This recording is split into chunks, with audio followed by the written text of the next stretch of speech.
এখন থেকে লোডশেডিং হবে অভিজাত এলাকায়। ঋণ খেলাপির সূচনা জিয়ার আমলে বলেছেন প্রধানমন্ত্রী। কাউকে পরোয়া করেন না, জানালেন আবারও। তিস্তা প্রকল্পে চীনের সাথে থাকতে চায় ভারত, দিতে চায় আর্থিক সহযোগিতাও, জানালেন পররাষ্ট্রমন্ত্রী। ঢাকা সফর শেষে দিল্লি ফিরে গেলেন বিনয় কোয়াত্রা। নয়াপল্টনে বিএনপি সমাবেশে দুপুরে 19 শর্তে অনুমতি দিয়েছে পুলিশ। ভারতীয় পণ্যের মতো আওয়ামী লীগকেও বর্জনের আহ্বান নেতাদের। দেখছিলেন বিআরবি কেবল, সংবাদ শিরোনাম, এবার বিস্তারিত। কৃষকের যেন সমস্যা না হয়, তাই গ্রামের পরিবর্তে এখন থেকে অভিজাত এলাকায় লোডশেডিং দেওয়া হবে, সংসদে জানিয়েছেন প্রধানমন্ত্রী শেখ হাসিনা। বলেছেন, ক্যাপাসিটি চার্জ ছাড়া কোনো দেশে বিদ্যুৎ কেন্দ্র হয় না। বিদ্যুৎ খাতে বিশেষ আইনে কাউকে দায়মুক্তি দেওয়া হয়নি। ঋণখেলাপির সংস্কৃতি শুরু হয়েছে জিয়াউর রহমানের শাসনামলে, যা থেকে এখনো বের হওয়া যায়নি বলেও মন্তব্য তার। রিপোর্ট তাইমুর রশিদের। মাননীয় প্রধানমন্ত্রী শেখ হাসিনা দ্বাদশ জাতীয় সংসদের দ্বিতীয় অধিবেশনের সমাপনী ভাষণে নির্বাচন, বিদ্যুৎ ও আর্থিক খাতের নানা অনিয়মের সমালোচনার জবাব দেন সংসদ নেতা প্রধানমন্ত্রী শেখ হাসিনা। বলেন, যারা আজ নির্বাচন ও আর্থিক অনিয়ম নিয়ে কথা বলেন, তাদের নিজের দলের জন্ম ও অপকর্মগুলো আয়নায় দেখা উচিত। বলেন, 14-15 বছরে যে উন্নয়ন হয়েছে তা 29 বছরেও কেউ করতে পারেনি। আজকে যে কথা আসে ঋণ খেলাপি, এই ঋণ খেলাপি কালচার কখন শুরু? ওই জিয়াউর রহমান যখন অবৈধভাবে ক্ষমতা দখল করে ক্ষমতাকে কুক্ষিগত করে, ঠিক সেই থেকেই শুরু, যার ধারাবাহিকতা আমরা দেখেছি এরশাদের আমলে, খালেদা জিয়ার আমলে, এবং সেখান থেকে এখনো পূর্ণ মুক্তি পাওয়া যায়নি। এটাই হলো বাস্তবতা। তারপরে আমাদের প্রচেষ্টা আছে। শেখ হাসিনা বলেন, মেট্রো রেল, পদ্মা সেতু, রূপপুরের মতো মেগা প্রকল্প নিয়ে প্রশ্ন তোলে অর্বাচীনরা। বিদ্যুৎ খাতের উন্নতিও চোখে পড়ে না। প্রশ্ন রাখেন, পৃথিবীর কোন দেশে ক্যাপাসিটি চার্জ ছাড়া বিদ্যুৎ উৎপাদন হয়? জানান লোডশেডিং নিয়ে পরিকল্পনার কথা। পৃথিবীর এমন কোন দেশ আছে যেখানে ক্যাপাসিটি চার্জ ছাড়া বিদ্যুৎ কেন্দ্র নির্মাণের চুক্তি স্বাক্ষর হয়? একটা দেশ দেখান, একটা দেশ দেখান। এই ক্যাপাসিটি চার্জ বলে বলে সব চিৎকার, এটা বলে চিৎকার, ওটা বলে চিৎকার। বিশেষ আইনে কাউকে কিন্তু দায় মুক্তি দেওয়া হয়নি, বরং বেসরকারি খাতে প্রথম বিদ্যুৎ কেন্দ্র করেছিল সামিত খুলনায়। তারা ওই বিদ্যুৎ কেন্দ্র সম্পন্ন করতে দেরি করেছিল। যে কদিন দেরি করেছে প্রতিদিন $10,000 করে তাদের ফাইন দিতে হয়েছে, আর সেই ফাইন আমি আদায় করেছি। 1000 মেগাওয়াট বা 2000 মেগাওয়াট যেদিন লোডশেডিং হবে, আমরা আমার গ্রামে লোডশেডিং আর দেবে না, দেবা গুলশান, বাড়িধারা, বনানী, বড় লোকদের জায়গায়, যারা সব থেকে বেশি বিদ্যুৎ ব্যবহার করে। বাড়িতে লিফট, বাড়িতে টেলিভিশন, বাড়িতে এয়ার কন্ডিশন, তো তারা একটু 2 ঘন্টা করে দিলে আমার কিন্তু অনেক সাশ্রয় হয়, আর কৃষকের আর অভাব হবে না। এখন তো সেটাই করবে। এটা মন্ত্রীকে, প্রতিমন্ত্রীকে বলছেন, তুমি যেখানে থাকো ওইখানে লোডশেডিং দেখতে চাই। প্রধানমন্ত্রী বলেন, নির্বাচনকে সবসময় প্রশ্নবিদ্ধ করতে চায় বিএনপি। স্মরণ করিয়ে দেন, আওয়ামী লীগের প্রতি আস্থা তৈরি হয়েছে জনগণের। যে কাজগুলো আমরা করেছি, যার শুভ ফলটা দেশবাসী পাচ্ছে, সেটাকে স্বীকার করেন। কিন্তু প্রত্যেকটা কাজকে যদি প্রশ্নবিদ্ধ করার উদ্দেশ্যে করা হয়, তাতে কি করতে পারেন? জনগণের কাছ থেকে কিন্তু আমাকে দূরে সরাতে পারবেন না। আমার একটা শক্তি হচ্ছে জনগণ, তাদের শক্তি নিয়েই আমি চলি। সেখানে একটা আস্থা সৃষ্টি হয়েছে জনগণের মাঝে যে আমি তাদের জন্য কাজ করি। কাজে এই আস্থা, বিশ্বাসটাই হচ্ছে আমার একমাত্র সম্বল, আর এই সম্বল নিয়েই আমি চলি। এই জন্য আমি কাউকে পরোয়া করি না। যতক্ষণ আমার দেশবাসী আমার পাশে আছে, আমি কাউকে পরোয়া করি না। সংসদ সদস্যদের নিজ এলাকার মানুষের কল্যাণে কাজ করার, পাশে থাকার নির্দেশ দেন প্রধানমন্ত্রী শেখ হাসিনা। পরে অধিবেশনের সমাপনী ঘোষণা করেন স্পিকার। শেষে সমাপ্তি ঘোষণা করিতেছি। তাইমুর রশিদ, বাংলা ভিশন, ঢাকা। শেয়ার বাজারে সরকারি প্রতিষ্ঠানগুলোকে অন্তর্ভুক্ত করতে অর্থ বিভাগকে নির্দেশ দিয়েছেন প্রধানমন্ত্রী শেখ হাসিনা। বৃহস্পতিবার শেরেবাংলা নগরে এনইসি সম্মেলন কেন্দ্র জাতীয় অর্থনৈতিক পরিষদের নির্বাহী কমিটির সভায় তিনি এই নির্দেশনা দেন। সকাল 10:30টায় বৈঠক শুরু হয়। এতে সভাপতিত্ব করেন প্রধানমন্ত্রী শেখ হাসিনা। বৈঠকের পর ব্রিফিংয়ে পরিকল্পনা সচিব সত্যজিৎ কর্মকার জানান, একনেক সভায় 5,563 কোটি টাকার 10টি প্রকল্প অনুমোদন দেওয়া হয়েছে। এর মধ্যে শেখ হাসিনা মেডিকেল বিশ্ববিদ্যালয়, খুলনা স্থাপন সংরক্ষণ প্রকল্পে ১,৮৭৪ কোটি টাকা, পিরোজপুর ও ঝালকাঠি জেলায় গুরুত্বপূর্ণ পল্লী অবকাঠামো উন্নয়নে ১,১০০ কোটি টাকা, বরিশাল জেলার গ্রামীণ অবকাঠামো উন্নয়নে ১,০০০ কোটি টাকা, ছাতক সিমেন্ট কোম্পানি লিমিটেডের সংশোধিত প্রকল্পে আরও ৫২৭ কোটি টাকা বরাদ্দ দেওয়া হয়েছে।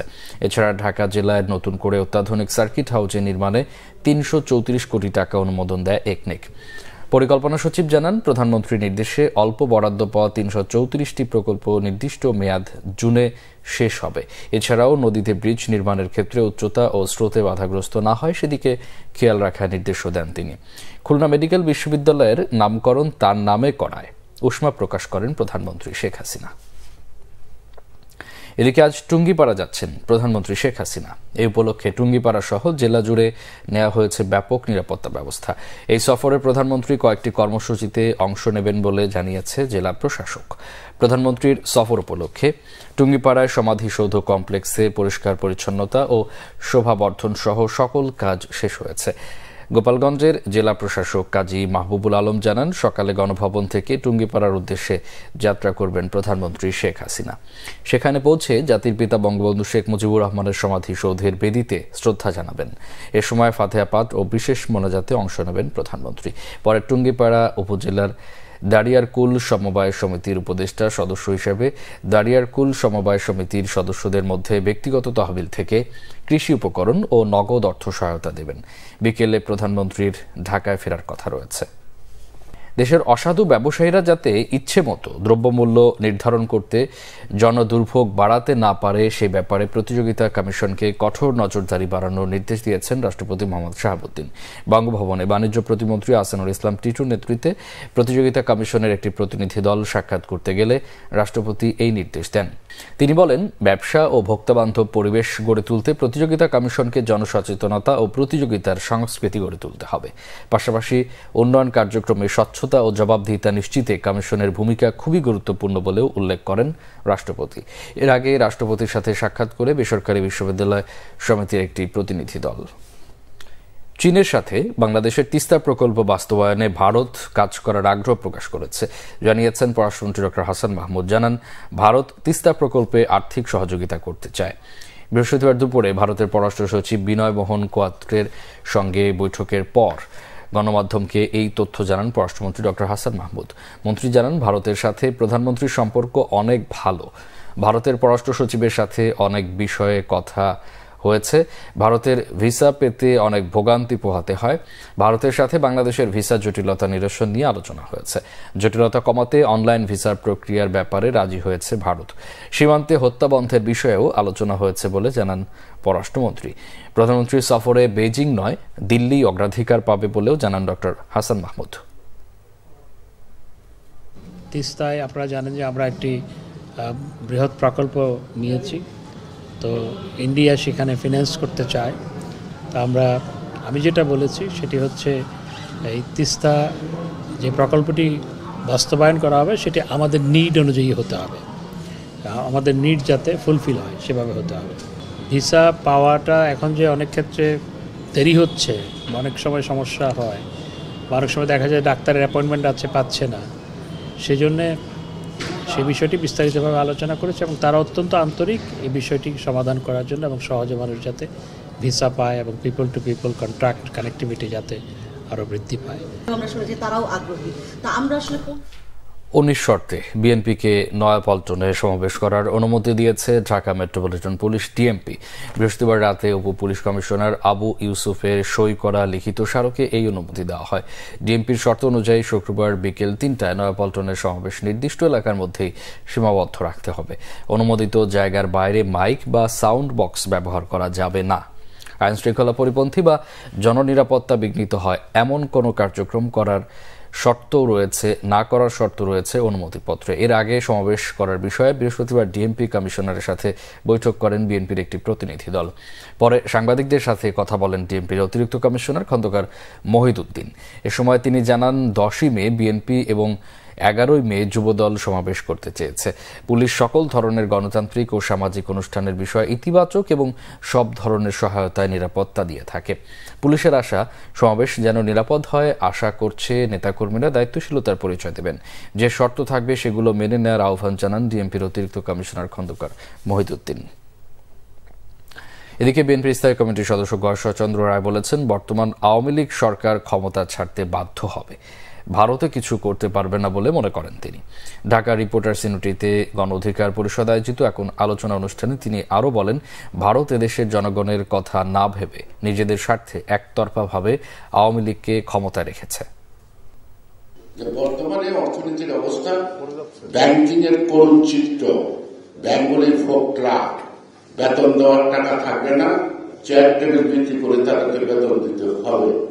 সুতরাং এই ব্যাংক পাড়া যেখানে টাকা মানুষের জমা থাকে, সেই পাড়াতে যদি এই অবস্থা হয়, বাংলাদেশের রাজনীতিতে হাসিনা যাবে না, যাবে, যেতেই হবে। ভারত পারবে না রাখতে। 7 তারিখে যে মতান্তরে 7-8% ভোট, 8-9% ভোট ভোট কেন্দ্রে ছিল, গতকাল তাও ছিল। নিশ্চয়ই আমাদের খুব বেশি তৎপরতা ছিল না ভোটারদের ব্যাপারে। ভোটাররা একেবারে জলমের মতো আগ্রহ ত্যাগ করছে, ভোট জিনিস নাই, এবং ছাপ্পর মাইরা সুযোগ দেওয়ার কারণে সুযোগ হচ্ছে। তাতে হয়তো নির্বাচন কমিশন তার ইজ্জত রক্ষার্থে একটু বাড়াতে পারে। সংবাদ শেষ করব বিআরবি কেবল শিরোনামগুলো আরেকবার জানিয়ে। এখন থেকে লোডশেডিং হবে অভিজাত এলাকায়, ঋণ খেলাপির সূচনা জিয়ার আমলে বলেছেন প্রধানমন্ত্রী। কাউকে পরোয়া করেন না, জানালেন আবারও। তিস্তা প্রকল্পে চীনের সাথে থাকতে চায় ভারত, দিতে চায় আর্থিক সহযোগিতাও, জানালেন পররাষ্ট্রমন্ত্রী। ঢাকা সফর শেষে দিল্লি ফিরে গেলেন বিনয় কোয়াত্রা। নয়াপল্টনে বিএনপির সমাবেশ দুপুরে 19 শর্তে অনুমতি দিয়েছে পুলিশ। ভারতীয় পণ্যের মতো আওয়ামী লীগকেও বর্জনের আহ্বান নেতাদের। এই ছিল এখনকার মতো। পরে সংবাদ সকাল 10টায়। এর আগে 9টা রয়েছে নিউজ টপ 10 দেখার আমন্ত্রণ রইল। এছাড়া বাংলা ভিশন সংবাদ ও সংবাদ সংশ্লিষ্ট অনুষ্ঠান দেখতে ভিজিট করুন www.bvnews24.com ও facebook.com/banglavisionnews এবং সাবস্ক্রাইব করুন youtube.com/banglavisionnews। এতক্ষণ সাথে থাকায় অসংখ্য ধন্যবাদ।